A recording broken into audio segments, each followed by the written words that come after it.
नाना जी के वेलकम करबे सलहेश यूएसए के प्लेटफॉर्म पर।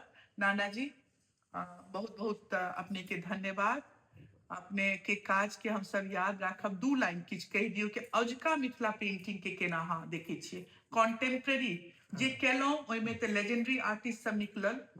आइ के डेट में मिथिला पेंटिंग के अपने की मूल्यांकन करबे एठाम से? मिथिला पेंटिंग बहुत आगू बढ़ते, किएक तऽ आब जे यंग जनरेशन छै से जागि रहल छै, ओकरा अपन कल्चर के प्रति, अपना जे पेंटिंग के प्रति ओकर जे भावना सब जागि रहल छै से वर्ल्ड वाइड जागि रहल छै। ई बात नहीं छै कि केवल ओ मधुबनी पेंटिंग छलै तऽ खाली मधुबनी पेंटिंग तऽ नाम छलै, लेकिन आइ ओ ऑस्ट्रेलिया होए या अमेरिका होए या इंग्लैंड हो या यूरोप के कोनो देश में हो, इवन पोलैंड और चेकोस्लोवाकिया, बुल्गारिया, रोमानिया, अहू सब मिथिला पेंटिंग के बहुत कलेक्शन भऽ गेलै।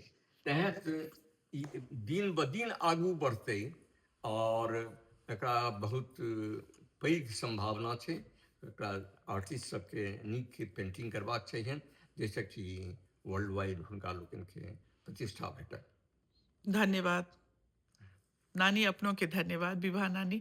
फिर अगला बेर के एपिसोड में जहिया हम सब बैसब डॉक्टर परमेश्वर झा आ हुनकर धर्मपत्नी विभा झा जी के संग, तखन will talk a lot about other aspects of your contribution to Mithila. जे अगर डॉक्यूमेंट हम सब नहीं करी 2026 में तो एकर अफसोस हमरा सबके रहत कि अपने सबके योगदान के कतो डॉक्यूमेंटेशन नहीं भेल। स्पेशली आइ के जे कॉन्टेम्प्रेरी मीडिया ये ओहिठाम ई सब आबक चाही। अहाँ सब अनसंग हीरो छियै। सौराठ के मिथिला केंद्र आबऽ से बहुत पहिने से अपने सब कऽ रहल छी। बहुत बहुत धन्यवाद नाना जी नानी।